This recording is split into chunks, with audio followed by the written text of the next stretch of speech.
अस्सलाम वालेकुम। आज जो हमारा लेक्चर है वो प्रिंसिपल ऑफ बैंकिंग का लेक्चर नंबर 7 है। चैप्टर नंबर हमारा 8 चल रहा था। लास्ट टाइम हम लोगों ने लाइफ इंश्योरेंस पॉलिसी हम लोगों ने डिस्कस की थी, लाइफ इंश्योरेंस पॉलिसी, और उसके साथ हम लोगों ने कुछ document of title of good discuss किया था। इसके अलावा इमूवेबल प्रॉपर्टी को हमने डिस्कस किया। आज हम लोग उसके अलावा भी कुछ ऐसे डॉक्यूमेंट्स होते हैं जिनको हम बैंक के पास रखवा के एज अ सिक्योरिटी हम क्या कर सकते हैं, लोन ले सकते हैं। वो कौन कौन से डॉक्यूमेंट्स हैं देखिएगा। सबसे पहले टर्म डिपॉजिट रिसीट, इसको TDRB कहा जाता है और FDRB कहा जाता है। फिक्स डिपॉजिट रिसीट भी इसको कहते हैं और टर्म डिपॉजिट रिसीट भी होती है। ये होती क्या है, ये बेसिकली एक टर्म एंड कंडीशन होती है। जैसे आप सपोज करें आपका टर्म डिपॉजिट अकाउंट होता है, 1 साल के लिए 2 साल के लिए आप पैसा कंपनी को दे देते हो और उसके बदले में आपको एक डॉक्यूमेंट मिलता है जिसको हम लोग क्या कहते हैं, TDR या फिर FDR, यानी कि टर्म डिपॉजिट रिसीट या फिर फिक्स डिपॉजिट रिसीट, ये दोनों ही इसको कहा जाता है। और बैंक के पास आप ये एज अ सिक्योरिटी रखवा के बैंक से क्या कर सकते हैं, लोन ले सकते हैं।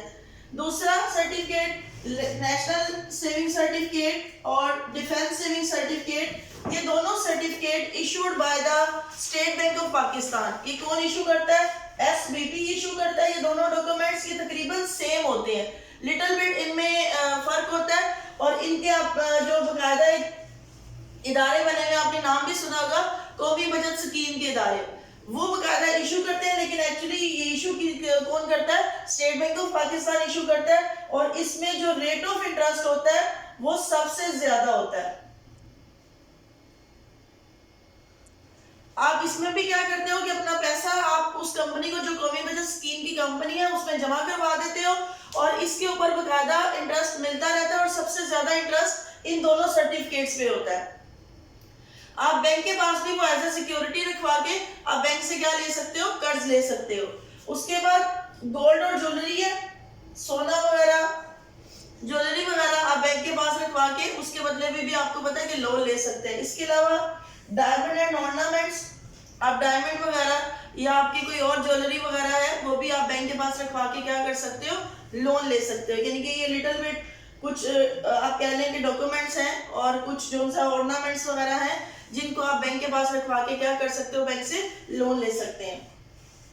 अब इसके भी वैसे जैसे हम लोग प्रीवियस में पढ़ते आए हैं, कुछ फायदे होते हैं, कुछ नुकसान भी होते हैं और कुछ जो है वो प्रिकॉशंस भी होते हैं। इसमें क्या फायदे देखिएगा क्या क्या होते हैं, डिटर्मिनेशन ऑफ वैल्यू, लाइक इनके ऊपर, इन तमाम डॉक्यूमेंट्स के ऊपर इनकी वैल्यू लिखी गई होती है कि कितनी वैल्यू है, कितने अरसे बाद कितना पैसा मिलेगा, प्रॉफिट रेट क्या होगा, इंटरेस्ट रेट क्या होगा। तो वहां जैसे ज्वेलरी और गोल्ड की वैल्यू भी करंट मार्केट वैल्यू के रेट का हमें पता होता है। तो इसमें आसानी से हम जो है वो क्या कर सकते हैं, कीमतों का तयन कर सकते हैं, कीमतें बता सकते हैं कि इनकी क्या जो है वो कीमतें। बैंक को ये फायदा होता है।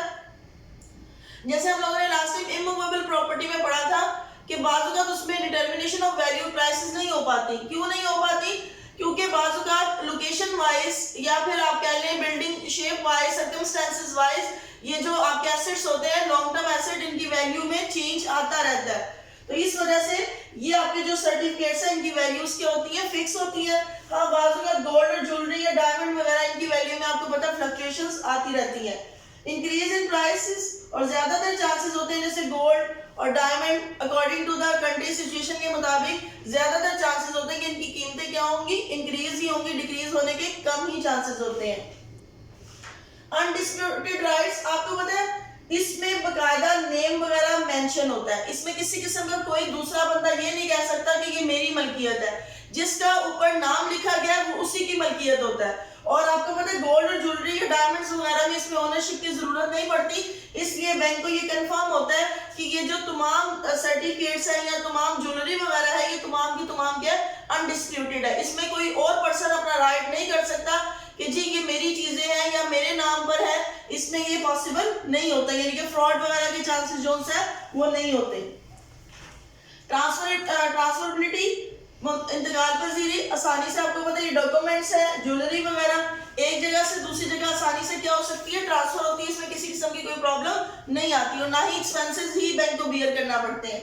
उसके बाद इजीली सेलेबल, इनको जब चाहे मार्केट में जो सा है वो सेल किया, जैसे जो गोल्ड वगैरह, डायमंड वगैरह, ऑर्नामेंट्स वगैरह, इनको जब चाहे हम मार्केट्स में क्या करके सेल करके अपने लोन अमाउंट को क्या कर सकते हैं, कवर कर सकते हैं।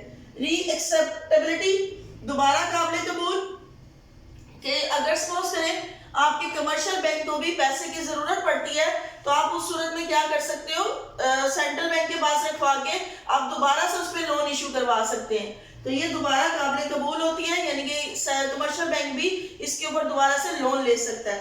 उसके बाद कुछ एहतियातें हैं, प्रिकॉशंस हैं इसकी। Number 1 is margin.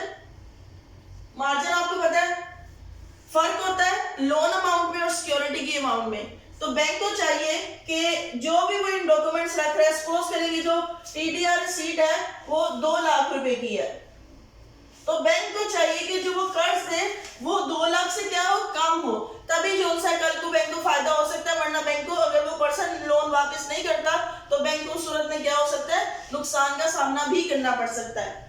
Ownership, bank को इन सर्टिफिकेट्स में जब ये इसकी ये सिक्योरिटी एज एक्सेप्ट कर रहा हो तो बैंक को मलकियत देख लेनी चाहिए कि जिस शख्स को मैं लोन इशू कर रहा हूँ क्या ये सर्टिफिकेट्स उसी के नाम पर है या किसी दूसरे शख्स के नाम पर तो नहीं है। अगर देखिए किसी दूसरे शख्स के नाम पर है तो बैंक कल को लोन रिकवर नहीं कर पाएगा। पोजेशन, कब्जा, बैंक को चाहिए कि जब वो जो ये लोन वगैरह देने से पहले इन तमाम डॉक्यूमेंट्स का, अगर गोल्ड वगैरह ज्वेलरी सिक्योरिटी के तौर पे ले रहा है तो इनका कब्जा पहले ले ले, फिर जो सा है वो क्या करे, लोन इशू करे। ये बैंक को चाहिए। ऑब्जेक्ट ऑफ लोन, बैंक को ये भी देख लेना चाहिए कि जो पर्सन लोन ले रहा है उसका मकसद क्या। आपको पता है 2 मेन मकसद होते हैं, प्रोडक्टिव और non productive.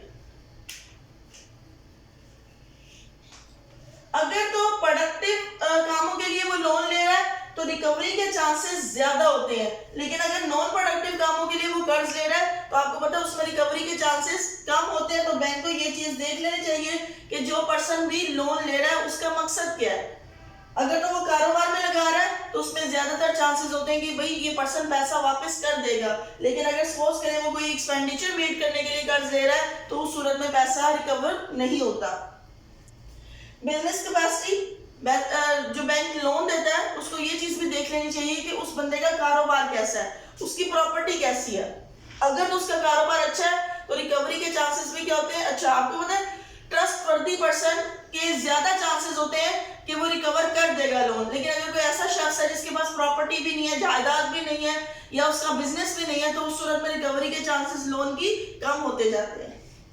Character of borer, bank को जो सा है वो करेक्टर भी देख लेना चाहिए कि वो करेक्टर है, करेक्टर कैसा है उसका, मींस कि अगर कभी उसने कहीं से लोन लिया क्या वो टाइम पे पे कर सका, अगर इंस्टॉलमेंट बेसिस है या इंटरेस्ट है वो टाइम पे उसने पे किया, वो कहीं डिफॉल्टर तो नहीं रहा, वो कहीं इंसॉल्वेंट तो नहीं रहा, या वो किसी ऐसी जगह पे जो सा है वो आप कह लें कि कोर्ट के अंदर कोई इलीगल काम तो नहीं किया उसमें। तो बैंक को जो सा है वो बोरर का करेक्टर भी लाजमी जो सा है वो देख लेना चाहिए।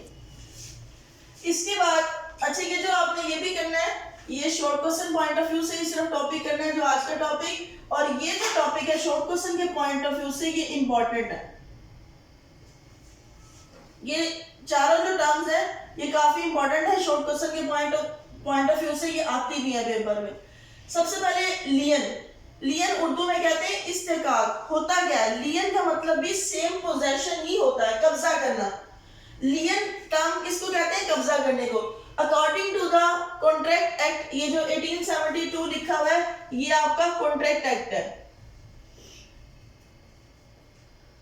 और ये इसका सेक्शन है। कॉन्ट्रैक्ट एक्ट 1872 उसके सेक्शन 171 के मुताबिक लियन टर्म क्या होती है कि कल को अगर कोई बोरर बैंक को लोन वापस नहीं करता तो बैंक के पास ये हक होता है ये कि उसकी चीज पे कब्जा कर ले और उसकी चीज को मार्केट में सेल करके अपनी लोन की अमाउंट को क्या कर ले, वो कवर कर ले। यानी कि लियन किसको कहते हैं, एक किस्म की पोजेशन को। लियन का मीनिंग होता है पोजेशन, कब्जा करना, ठीक है। इसमें जो सा है वो क्या करता है कि बैंक कल को अगर कोई बोरर जो मकरूज होता है वो अपना कर्ज वापस नहीं करता, उस सूरत में बैंक उसकी चीज पे क्या कर लेता है, कब्जा कर लेता है और उसको सेल कर वो अपनी लोन अमाउंट को क्या कर सकता है, कवर कर सकता है। प्लेज, आप लोगों ने प्लेज का आपको काफी हद तक आइडिया है, प्लेज और मॉर्गेज हमने पढ़ा भी हुआ है। प्लेज कहते हैं गिरवी को। जब भी हम किसी भी मूवेबल प्रॉपर्टी के अगेंस्ट बैंक से लोन लेते हैं, लाइक हम डॉक्यूमेंट्स रखवा देते हैं, गाड़ी के डॉक्यूमेंट्स, बिल्डिंग के डॉक्यूमेंट्स जो है, और ये भी किसके अकॉर्डिंग टू है, 1872 कॉन्ट्रैक्ट एक्ट, उसके सेक्शन 172 के मुताबिक कि जब भी कोई भी बैंक मूवेबल प्रॉपर्टी के अगेंस्ट लोन देता है तो उस टर्म को हम लोग क्या नाम देते हैं, प्लेज कहते हैं। तीसरा आ जाता है हाइपोथिकेशन, उर्दू में इसको मकफूल या रहन बिल कफालत कहा जाता है। होता क्या है, इसमें जो मकरूज होता है, जिसने कर्ज लिया होता है, वो बैंक को ना तो ओनरशिप देता है, ना ही जो सा है वो राइट्स देता है। राइट्स वो कैसे अपने जो सा है वो अवेल कर सकता है, वो राइट्स अपने उस वक्त अवेल कर सकता है जब वो, अगर सपोज करेंगे अगर मकरूज जो सा है वो कर्ज वापस नहीं करता तो बैंक उस पर मुकदमा करके अपने जो सा है वो लोन की रिकवरी की डिमांड कर सकता है। बैंक ना तो उसकी चीज को बेच सकता है, ना ही जो सा है वो अपने नाम पे ट्रांसफर कर सकता है।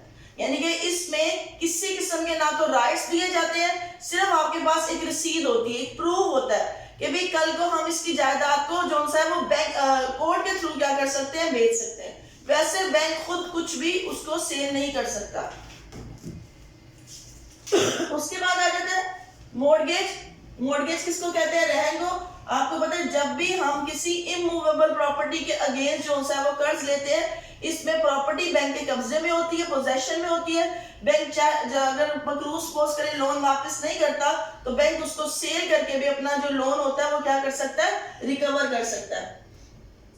इसकी एग्जांपल जैसे दी हुई है, इमूवेबल प्रॉपर्टी, इमूवेबल बोरर जो होता है वो कस्टमर होता है, जिसको हमने रिलेशन में भी पढ़ा था कि उसको मॉर्गेजर भी कहते हैं। इसी तरह जो लेंडर जो कर्ज दे रहा होता है वो बैंक होता है और उसको हम लोग क्या कहते हैं, मॉर्गेजी कहते हैं। उसके बाद कुछ टाइप्स हैं दो मॉर्गेज की, वो कौन कौन सी है, लीगल मॉर्गेज और इक्विटेबल मॉर्गेज। लीगल मॉर्गेज होता क्या है, लीगल मॉर्गेज में आप जो सा है जो ओनरशिप है किसी भी, सपोज करें एक हाउस है, आपने जब बैंक से लोन लिया, आपने जब लोन के बदले में अपनी बिल्डिंग बैंक की पोजेशन में दे दी, आप ना सिर्फ बिल्डिंग के साथ साथ बल्कि आप राइट्स भी दे देते हो, ओनरशिप भी क्या करते हो, ट्रांसफर कर देते हो। इसमें जो सा होता है, अगर सपोज करें बोरर लोन वापस नहीं करता तो आप उसकी प्रॉपर्टी को बगैर कोर्ट की इजाजत के मार्केट में क्या कर सकते हो, सेल करके अपने लोन की अमाउंट को क्या कर सकते हो, कवर कर सकते हो। और इसको लीगल मॉर्गेज को रजिस्टर्ड मॉर्गेज भी कहते हैं। क्यों रजिस्टर्ड कहते हैं, क्योंकि इसमें रजिस्ट्रार के ऑफिस में सारी की सारी रजिस्ट्रेशन करवाई जाती है, फिर ये लोन इशू किया जाता है। ठीक है। इसी तरह दूसरा है इक्विटेबल मॉर्गेज, अनरजिस्टर्ड मॉर्गेज भी इसको कहा जाता है, उर्दू में इसको आज़ादाना रहन कहते हैं। ये कौन सा होता है, इसमें क्या होता है कि इसमें ओनरशिप ट्रांसफर नहीं की जाती। अगर सपोज करें किसी सूरत में बोरर वो लोन पे नहीं करता तो बैंक जो सा है उसकी प्रॉपर्टी को सेल नहीं कर सकता। क्यों सेल नहीं कर सकता, क्योंकि वो रजिस्टर्ड नहीं होती, बल्कि उसको क्या कर सकता है, वो कोर्ट के पास जाकर मुकदमा करके वो अपने जो सा वो लोन की अमाउंट को, कोर्ट के पास राइट होता है कि वो जो सा है वो सेल करवा के बैंक की जो अमाउंट है वो क्या कर दे, रिकवर कर दे। ये टोटल आज का टॉपिक था। ये आप लोगों ने short question point of view से ही करना है। Short question point of view से ये चैप्टर ज्यादातर इंपॉर्टेंट है। इसमें जो लॉन्ग क्वेश्चन एक ही था, इस होल चैप्टर में वो qualities of a good security था, वही लॉन्ग क्वेश्चन इस पूरे चैप्टर में आता है। बाकी सारे का सारा आपका short question point of view से है। आप लोगों ने जो सा है वो आज इसके शॉर्ट क्वेश्चन और एमसीक्यूज कंप्लीट कर लेने हैं। आगे जो सा है वो नेक्स्ट हम लोग चैप्टर 9 स्टार्ट करेंगे, जिसमें भी कुछ लॉन्ग क्वेश्चन इंपॉर्टेंट भी है। ठीक है, थैंक यू सो मच।